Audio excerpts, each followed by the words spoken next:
In the far reaches of the erosion spiral, beyond the dust rings of Vega V and the broken moons of Tyrion, there existed a species that had remained untouched by war, corruption, or vice for millennia.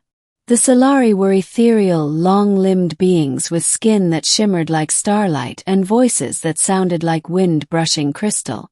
They lived by a strict code of purity, mental, spiritual, and physical.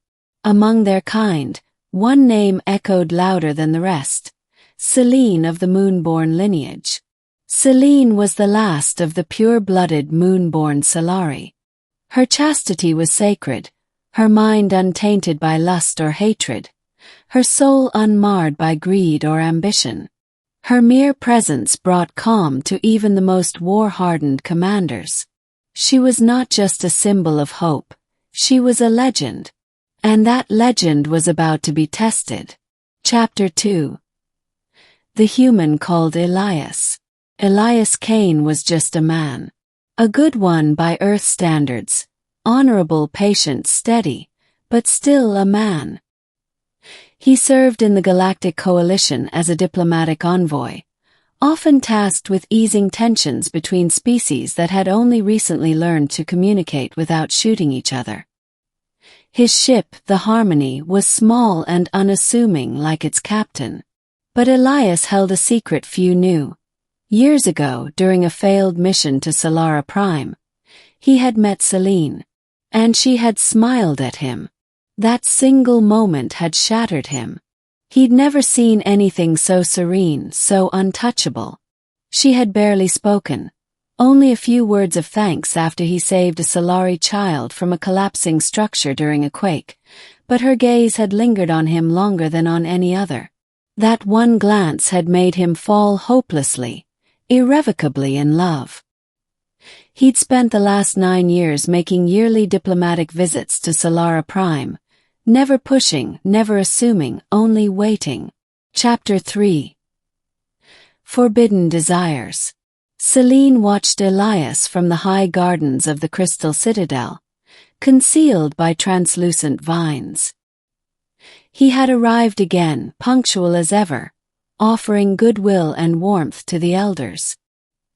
He was aging now, grayer at the temples, a bit slower in his stride, but his voice carried the same kindness, the same unwavering respect. She didn't understand it. Other males, Sylari or otherwise, always tried to impress her. Some flaunted wealth, others promised power. But Elias never asked for anything. She had read about humans. They were creatures of impulse and hunger, guided by emotion and often blinded by it.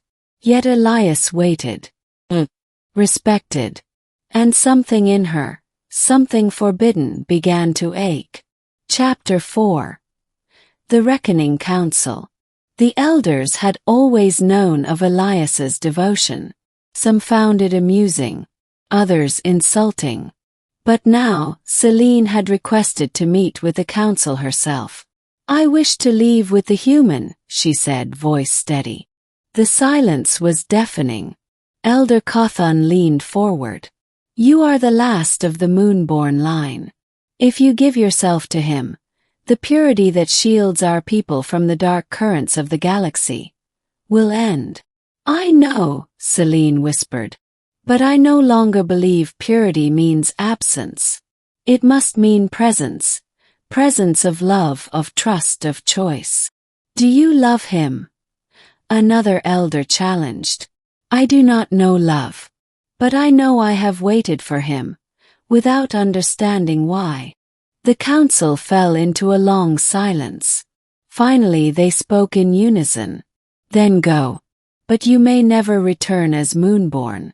You leave as Selene, not as the salvation of our kind." She bowed. "I leave as myself." Chapter 5. The Choice. Elias was packing up in the docking bay when she appeared behind him, barefoot, her silver robes catching every beam of light. "Selene!"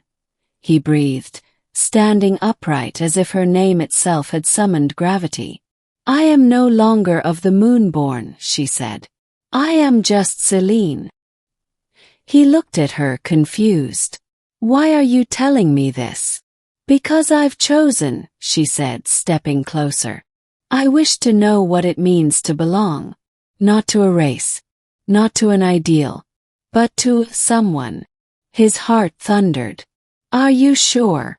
"I have waited longer than you have," she said softly, raising her hand to touch his face. "And I know what I want." They left Sylari Prime together that night, as the twin moons dimmed behind the clouds for the first time in 1,000 years. Chapter 6.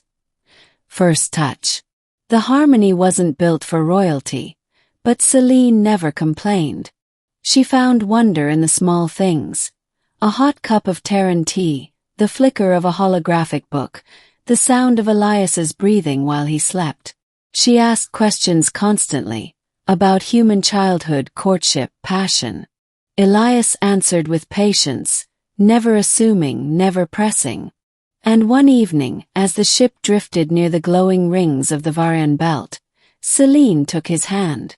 "Will you teach me how humans express love?" He hesitated. "Only if you truly want to know." "I do." What followed was not explosive or wild. It was slow, sacred, and profound. Selene's first kiss was tentative, a whisper of lips against lips. Her breath trembled as Elias touched her, reverent and careful. She explored his body like a map she'd studied for years but only now dared to walk. And when she finally gave herself to him, it was not with fear or shame, but joy. The act didn't steal her purity, transformed it. Chapter 7. The Galactic Echo. Word of Selene's departure spread through the galaxy like wildfire. Some hailed it as a tragedy. Others saw it as the beginning of a new era. Among the Sylari, a quiet rebellion grew. Younger generations began to question their isolation. Perhaps purity was not about separation but integration. Meanwhile, Elias and Selene continued their travels, helping refugees on Zentar 9, brokering peace talks on Juno's edge, healing wounds both political and personal. And through it all, their bond deepened. Selene began to laugh more, to dance in the rain of storm worlds, to cry when others suffered. She wasn't losing her grace, she was becoming more real. Chapter 8. The Return. 7 years later, the Crystal Citadel stood quiet as a lone ship landed. Elias stepped out first. Behind him walked Selene, dressed not in moonlight robes, but in the durable, travel-worn fabric of a galactic envoy. Her hand rested over a gentle swell of her stomach. The child within was only half Sylari. The council, older now, watched in silence. "I have returned not as a Moonborn," she said, "but as a bridge between our world and theirs. This child is not impurity. It is proof that love can grow even in the vacuum between stars." The elders didn't speak. But one of them, a young girl training to become the first Sylari diplomat in centuries, stepped forward and smiled. Selene smiled back. Chapter 9. The Human Who Waited. They named their daughter Lyra. She had her father's steadiness and her mother's eyes that seemed to glow with both innocence and infinite knowledge. She would grow up knowing stories from both worlds, fluent in Sylari silence and human song. And Elias.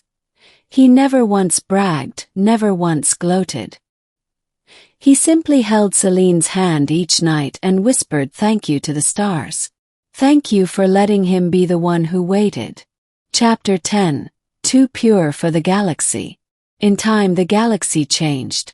The Sylari opened diplomatic embassies, children from all races studied Sylari philosophy, and the Moonborn legends were rewritten, not as stories of cloistered sanctity, but as testaments to the strength of choice.